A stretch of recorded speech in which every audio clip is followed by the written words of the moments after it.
Estamos no Propósito de Fé, meus projetos de conquistas para 2012, ano de voar alto como águia.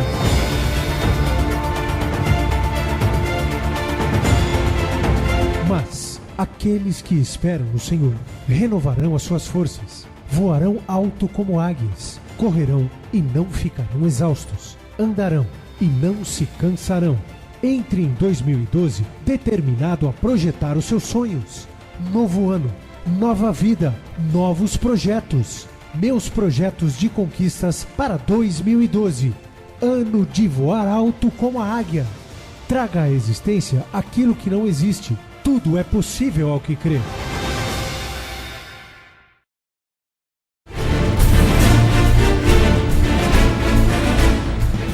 Estão ligadas as nossas vitórias. Você pega o Espírito. Que Espírito é esse? É mesmo, diga: eu bebo do Espírito, da palavra profética para 2012. Mas os que esperam no Senhor renovarão as suas forças, subirão com asas como águias, correrão e não se cansarão, caminharão e não se fatigarão. Amém. Por gentileza, sente-se, por favor. Eu peço que abra a sua Bíblia em Lucas 16. E nós vamos ler do versículo 19 até o 24.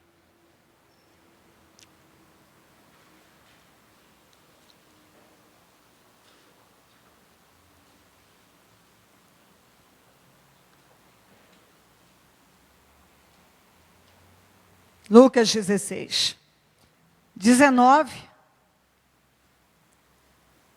ao 24.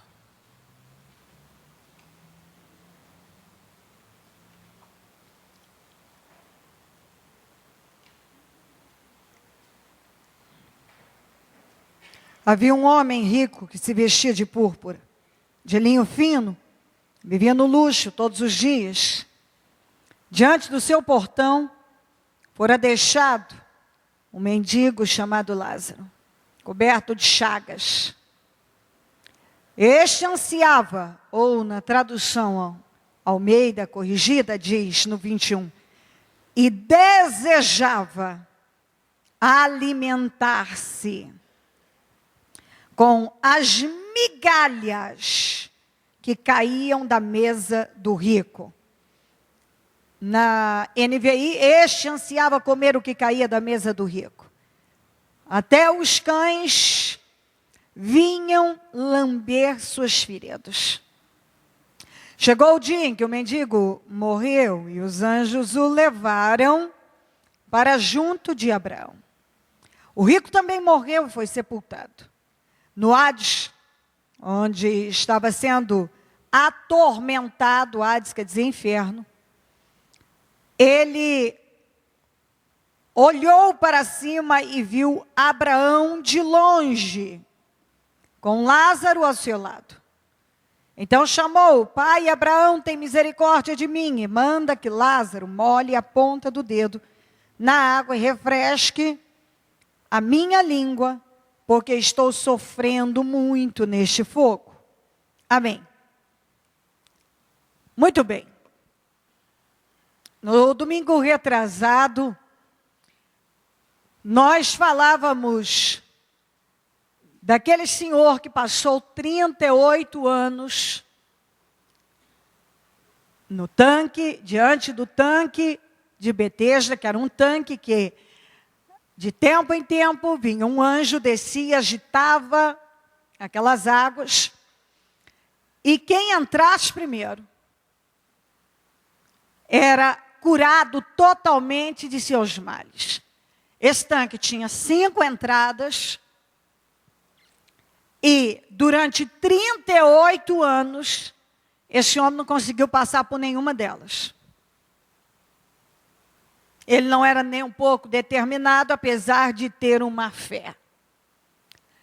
Ontem nós falávamos do homem que era paralítico de nascença, nasceu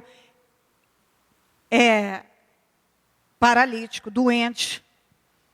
E durante uma vida inteira, viveu daquela maneira e ia para a porta do templo. Conseguia gente para levá-lo, só para pedir esmolas. Você vê que até havia um certo esforço, mas para permanecer na mesma situação, para fazer coisas que não evoluíam, não desenvolviam, não levavam a lugar nenhum. Uma vida inteira assim. São pessoas que tinham uma fé. Este homem aqui, ele tinha uma fé para a salvação, ele creu em Deus, e tanto é que ele foi salvo. Mas ele passou uma vida inteira como um mendigo, um homem doente, que vivia no relento, e que a Bíblia diz que o desejo dele era comer das migalhas que caíam da mesa de um homem rico. Ele foi, a Bíblia diz, deixado ali, ele foi para a porta daquele homem, para o portão, e ali ele ficava à espera das sobras do dono daquela casa. Então, esse homem cria em Deus, ele tinha uma fé, mas ele era mendigo, ele era miserável, ele era um homem decadente, ele era um homem doente, ele era um homem que vivia uma vida totalmente fracassada. Totalmente. Muitos religiosos querem incutir na cabeça das pessoas que essa palavra se refere ao estado, que esse homem foi salvo porque ele era miserável, ele era pobre. E o outro foi condenado porque ele era rico. Isso não tem o menor sentido, porque Abraão não foi, isso eu posso dizer a você com toda certeza, porque a Bíblia diz que Abraão foi um homem riquíssimo, um homem rico, muito rico. Ele não era um homem que tinha alguma coisa, ele era um homem rico. Um homem que tinha muitos funcionários. Um homem que teve muita credibilidade, exaltado, reverenciado. Quem aqui, se pudesse ter conhecido o Abraão, não diria, eu gostaria de ter conhecido, se eu pudesse, se tivesse uma máquina do tempo, eu pudesse viajar no tempo, eu gostaria de ir na época de Abraão e ter conhecido ele, falado com ele. É muito pouco, a maioria das pessoas que eu conheci desejaram conhecer este homem de tanta fé. E esse homem foi muito rico. Quando falamos rico, ele tinha muitos rebanhos, muitos funcionários. Ele tinha credibilidade, ele era um homem exaltado. Por onde ele passava, ele falava com autoridades, com os reis, com os líderes. Eram pessoas que reverenciavam a pessoa do Abraão. Então, não estamos falando de um homem apenas que construiu um patrimônio, mas um homem que falava com as maiores autoridades da época. Ele era um homem respeitado. Um homem que tinha autoridade na família. um homem que tinha autoridade onde estava, um homem que falava com autoridades, com reis, e ele era ouvido e respeitado. Um homem que foi visto como admirável na sua época, no seu tempo. Nós não admiramos apenas esse homem. Hoje, ele foi respeitado e admirado no seu tempo, nos lugares por onde ele passou. Então, essa teoria diabólica de que o Lázaro foi salvo porque ele era pobre e o rico condenado porque ele era rico, cai por terra totalmente. O rico foi para o inferno, para o Hades, porque ele não temia Deus, ele vivia só para o dinheiro. O dinheiro era o seu Deus. E o Lázaro não foi salvo porque ele era miserável, doente, decadente. Ele foi salvo porque ele creu em Deus. E certamente se propôs a fazer a vontade de Deus. Por isso foi salvo. Então,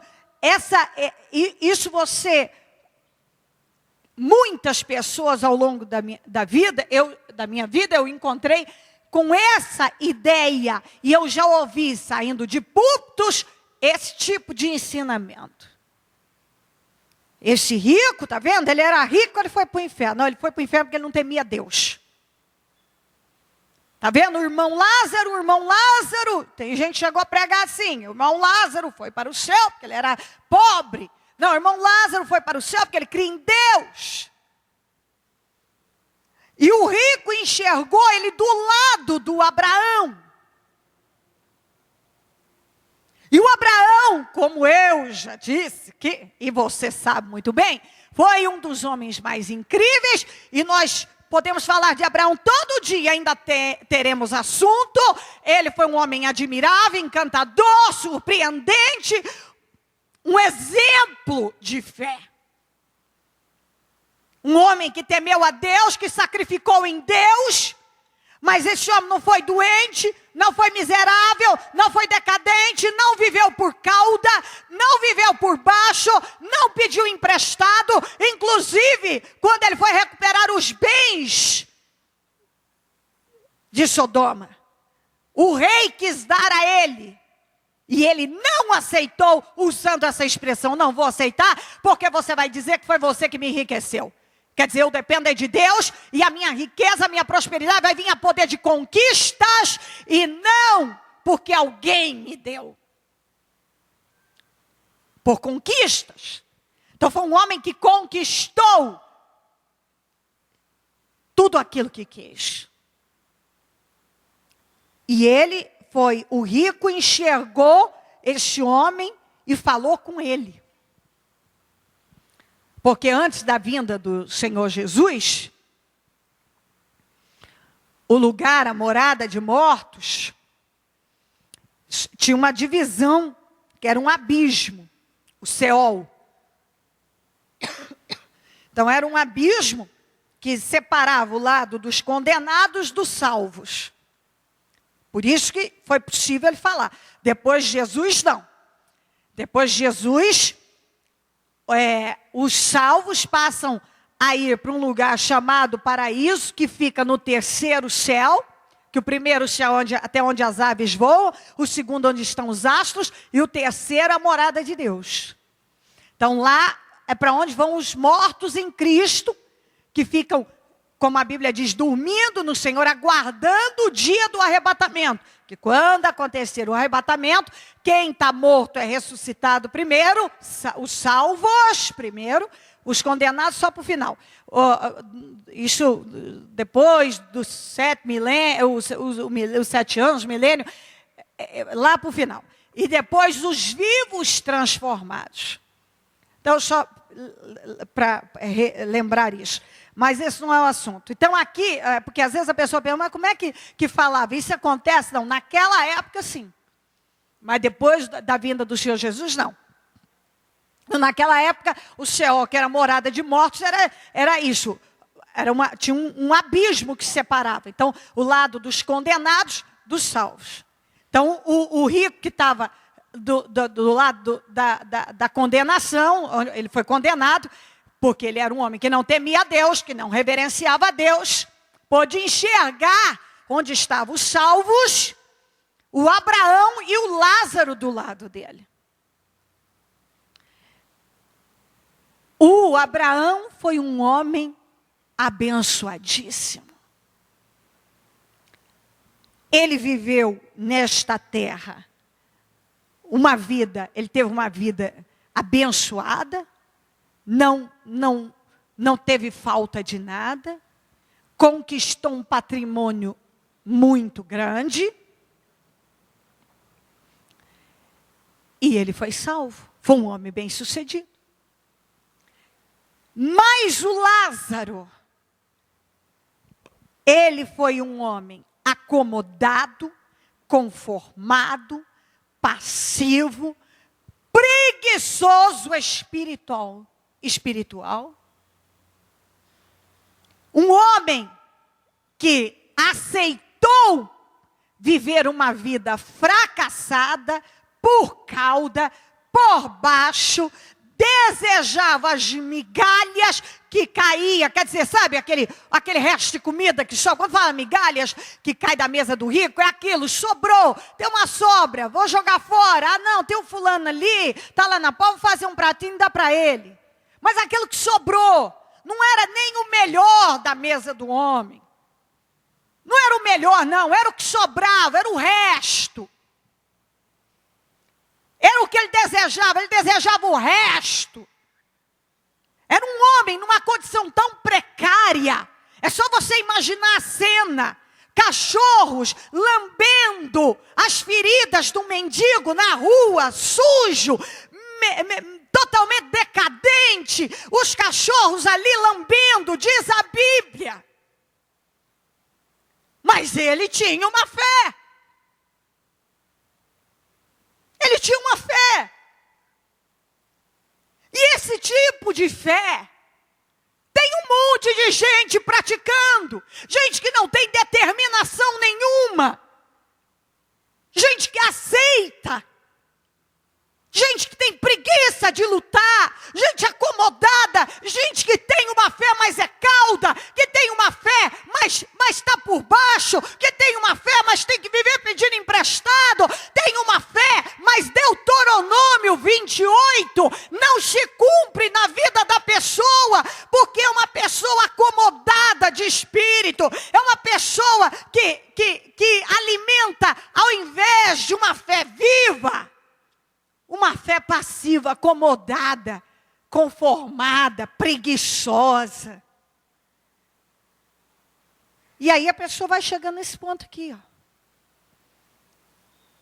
Porque isso aqui, a alma dele foi salva, mas precisava ter vivido uma vida tão humilhante, decadente, miserável dessa?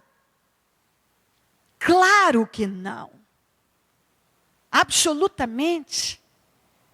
E muitos cristãos não entendem isso.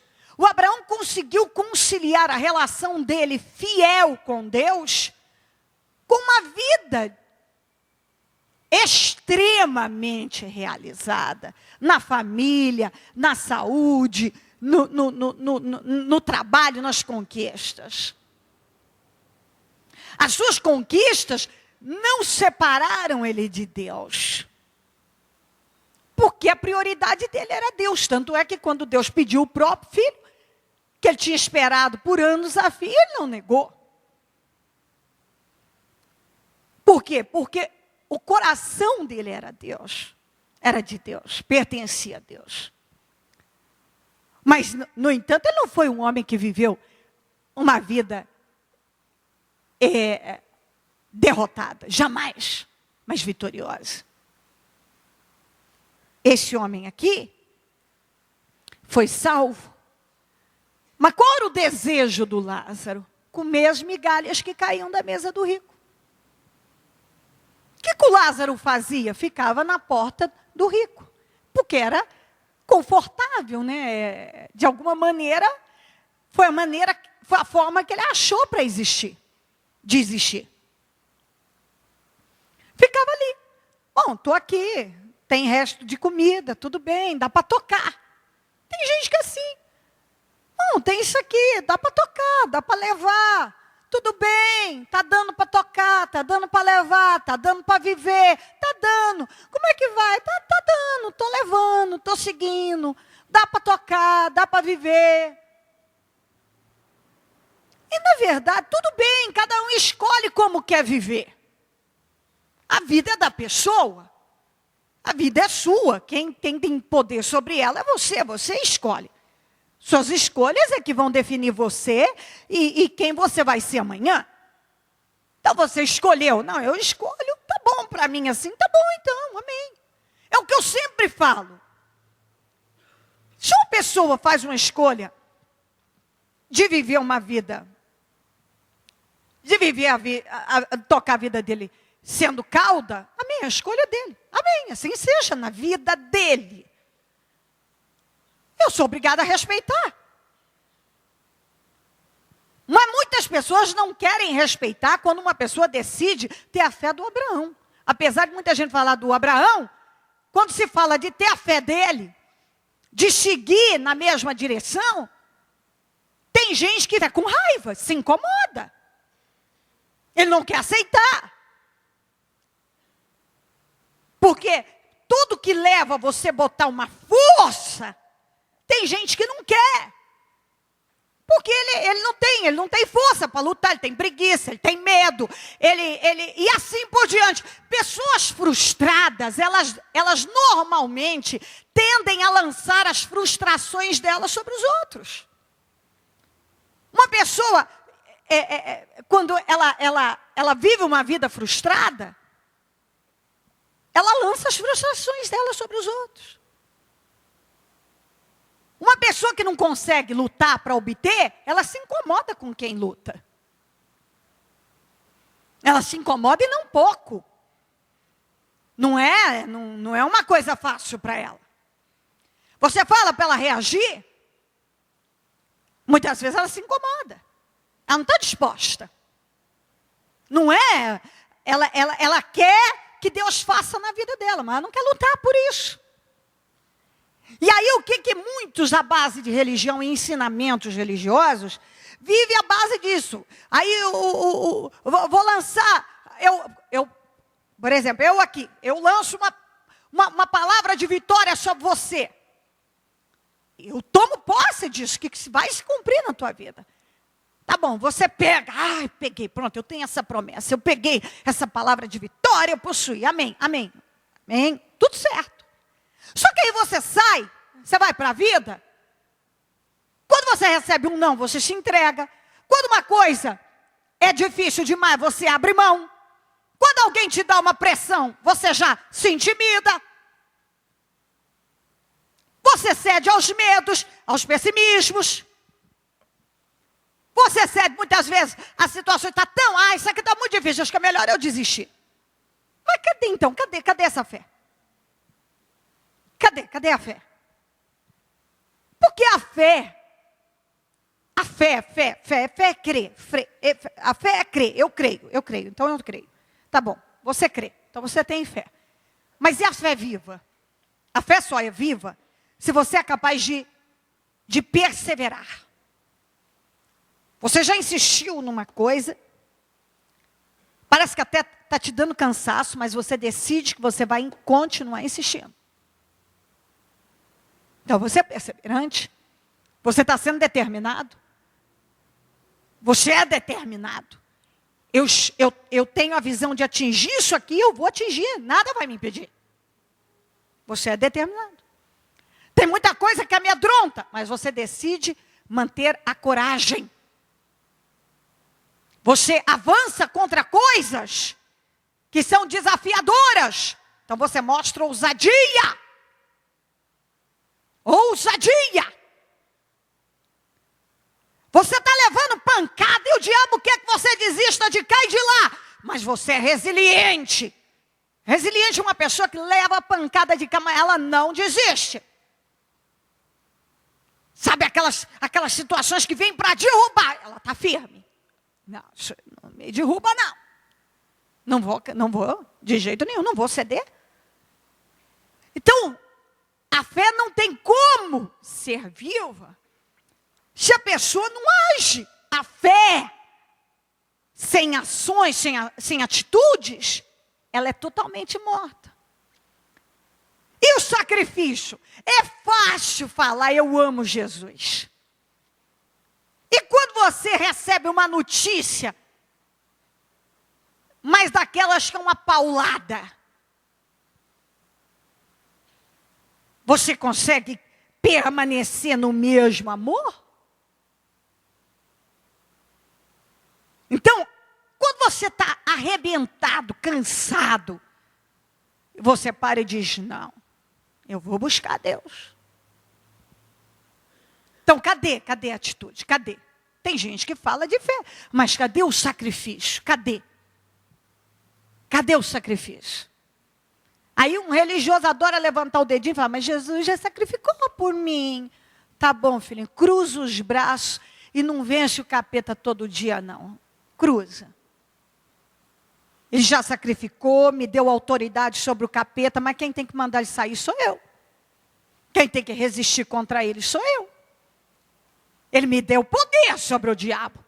Ele derrotou o diabo. Agora, ele me deu coragem. Ele deu autoridade. Agora eu tenho que ter a coragem para agir. Eu tenho que ter. Então, está aqui. Esse homem, ele tinha uma fé. Ele cria em Deus, mas aceitou a pior vida. É só você imaginar a cena que possivelmente todo mundo já viu. Algum morador de rua, muito sujo, com ferimentos horríveis, rodeado de cães. E aqueles cães lambendo os machucados. E aquela criatura ali no estado lamentável, esperando o que o rico vai jogar fora mesmo para dar para ele. Então tem gente que aceita. Aí a gente olha essa imagem extrema, todo mundo fala, mas eu não estou nessa situação. Mas será que esse homem não nasceu mendigo? Ele não nasceu mendigo. As pessoas vão deixando coisas entrarem, e uma perda, hoje ela aceita, outra ela aceita, ela vai se rendendo a um espírito, a um pensamento, a uma situação, a um obstáculo. A hora que ela vê, ela já está na decadência. As pessoas vão cedendo. As coisas vão entrando. Então vamos voltar a falar das promessas. Aí o sujeito, tem gente que passa assim, não, mas eu tenho promessa de Deus. Ok, você tem promessa, eu também tenho. O povo de Israel também tinha a promessa de entrar na terra, que mana leite e mel. E a maioria morreu no deserto, sem sequer ver a terra prometida. Ah, mas então Deus não cumpriu com a promessa? Claro que Ele cumpriu. Na vida de quem se manteve realmente fiel e lutou e se esforçou e guerreou e não se entregou e não murmurou. Esses entraram. A promessa existia. Claro que sim, Deus nunca mudou de ideia. Então, promessas eu tenho, você tem, nós temos. Mas e aí? O que é que está fazendo? O que você está fazendo? Eu olho aqui nessa reunião. Onde é que estão as pessoas? Onde estão as pessoas que estão nesse propósito? Onde estão? Ah, viajei. Ah, viajou? Tá. Ah, bicho, eu não tenho. Não, peraí. Quando você decide, você ninguém é obrigado a se lançar numa fé. Mas cadê o comprometimento com Deus? Se você marcar uma consulta com o médico, você vai faltar? Com o dentista, você vai faltar? Se você marcar com aquele sujeito que vai te avaliar ou que vai te contratar para aquela empresa, você vai faltar? Compra uma passagem passagem de avião e chega menos de 1 hora para ver se você embarca. Numa internacional, chega menos de 2 horas para ver se você embarca. Não é do jeito que a pessoa quer. Não é, não. De jeito nenhum. Aí eu comprei uma passagem, agora eu entro a hora que eu quero. Não, senhor, se é voo doméstico, é 1 hora, é voo internacional, chega com menos de 2 horas lá, para você ver se você embarca. Não é assim, não. Não é do jeito que quer, você tem que seguir tudo aquilo que foi estabelecido. Marcou de passar por uma entrevista na empresa, chega atrasado. Marcou tal horário, não vai, chega atrasado. Marcou com o médico um horário, marcou no seu... E todo mundo respeita o horário do médico, o horário do dentista, o horário daquele que vai atendê-lo para avaliar, para sei lá o quê. Aí a pessoa, com Deus, cadê o compromisso com Deus? Você quer vencer ou não quer? Não, não é assim não, está errado. Jamais. Por isso tem mais mendigo dentro de igreja do que fora. Tem um monte de gente derrotada, tem mais crente derrotado do que vitorioso. Porque vive uma fé fracassada, descompromissada, sem comprometimento, sem entrega nenhuma. Sem entrega nenhuma. A maioria dos cristãos estão caminhando cada vez mais para uma decadência espiritual. É só olhar quando o povo saiu do Egito. Foi morrendo tudo no deserto, uma terra engoliu, uma turma foi engolida, outra comida picada por serpentes, foram morrendo das mais diversas maneiras e muitos nem sequer viram a terra prometida. Porque qualquer coisa eu vou voltar para o Egito. Está muito difícil, essa comida está ruim, não tem água. Ai, que saudade dos pepinos, que saudade dos alhos porós, que saudade da cebola, que saudade dos peixes que nós tínhamos. É sempre assim, tudo que Deus coloca diante da pessoa para ela lutar. Muitos, é uma preguiça, faz corpo mole, reclama, se acomoda e vai vivendo essa vida, e tudo bem. E tudo bem, e só a base de religiosidade, eu tenho promessa. Tem gente que vai morrer sem nunca ter vivido o poder de Deus. Porque não tem comprometimento nenhum com Deus. Nenhum com Deus. É por isso que aí chega no final do ano, tem aquela turma perseverante que conta coisa grande. Aí aqueles que não foram, ficam incomodadíssimos com os vitoriosos. Não, mas por que Deus não fez na minha vida? Não sei. Isso eu não sei, eu não moro na pessoa, não sei. Por que Deus não fez na minha? Não sei. A pessoa tem que ter a resposta. Não tem a resposta. Você não tem, não sou eu que vou ter. Eu não tenho.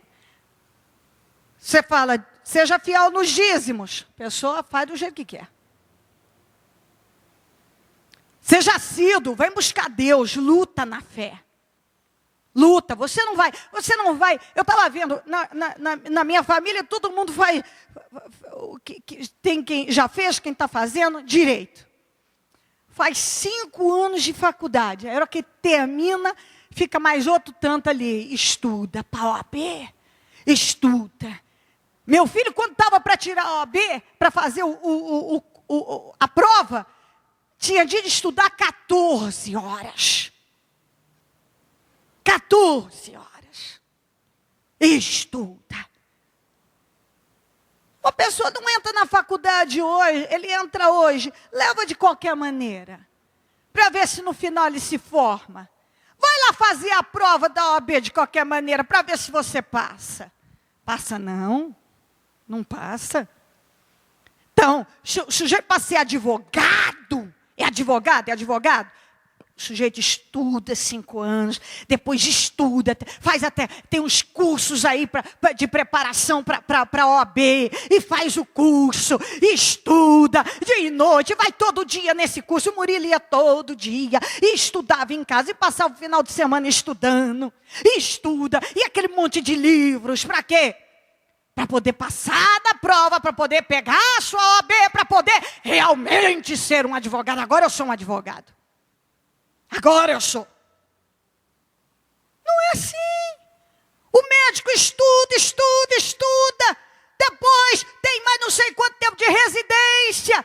E normalmente eles têm que ir lá para aqueles pronto-socorro violento, onde chega gente arrebentada, faltando tudo. E eles têm que enfrentar aquilo. E costura onde cai, e costura de lá. Ele tem que passar por todo aquele processo duro para um dia...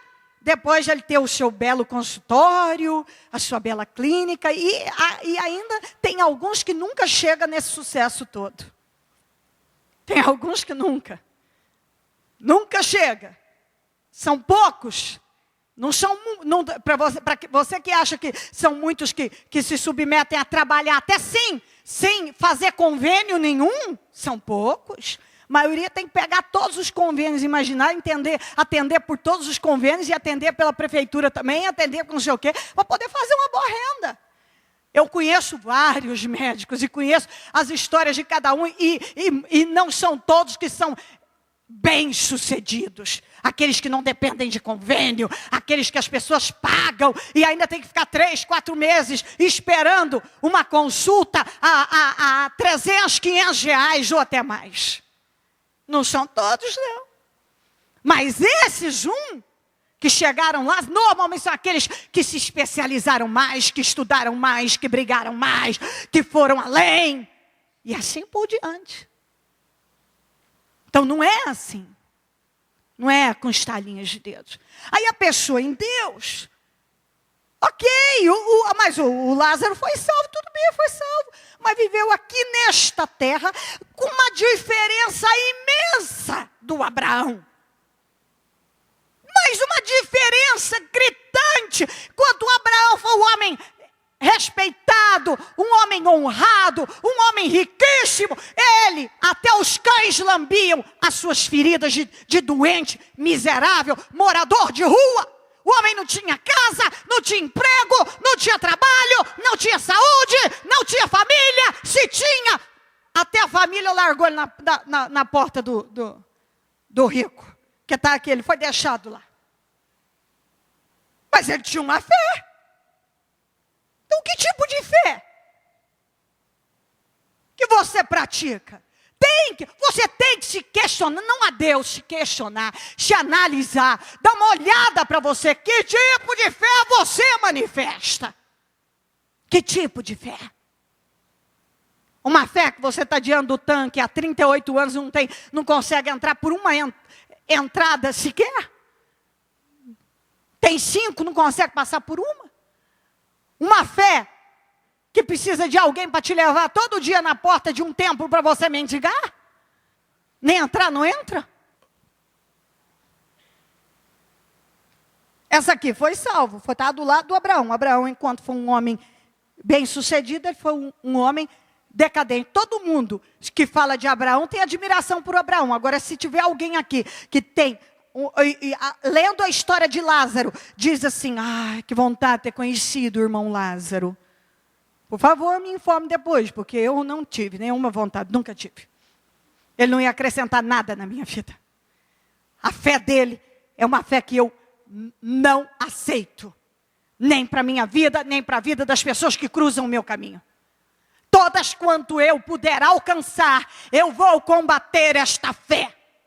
Enquanto eu viver, eu quero que entre na cabeça das pessoas, eu luto para incutir, para colocar dentro da cabeça das pessoas.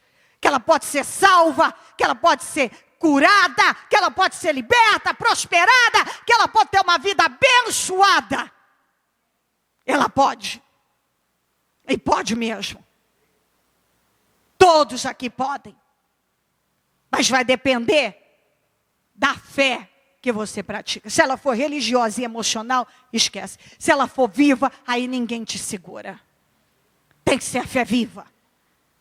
E eu já disse várias vezes, se a fé não tem as atitudes de ousadia, não vai. Não vai, não tem como ir. De jeito nenhum. Que hoje isso entre no teu espírito. Porque às vezes a pessoa, ela quer culpar Deus, ela quer culpar a igreja, ela quer culpar todo mundo. Não sei por que a minha vida está assim, nada na minha vida acontece, porque olha a minha vida, e olha a minha vida, e olha a minha vida. Mas aí a pessoa não vê igualzinho o povo de Israel, estava no deserto. Mas era reclamando, era murmurando, era blasfemando, era fazendo tudo aquilo que o Senhor diz não faça. Em todo o tempo, querendo retornar, durante todo o tempo, eu quero voltar para o Egito, vamos voltar para o Egito.